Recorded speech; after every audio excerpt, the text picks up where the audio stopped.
Hello, this video is going to show you how to use Google Scholar in conjunction with your access to the SDSU library to find articles for your academic paper. So let's go ahead and begin. Probably the easiest thing to do is to just Google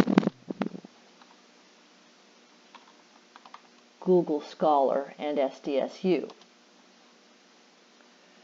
This will take you to a website. Okay, so notice there's a lot of support here from the SDSU library on how to use Google Scholar. So let's say, for example, you wanted to research insomnia. You add that into the special window in the SDSU library, and here are the results. Now, why did I go through the library? Because it's true that I could also go through Google Scholar by itself, right? I could also do Google Scholar and I could put insomnia and I would get pretty much the same results. Why is it better to go through SDSU?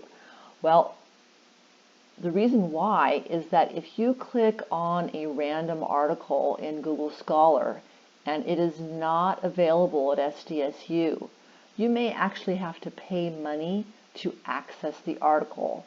I don't want you to have to pay any money. So use the SDSU link to Google Scholar.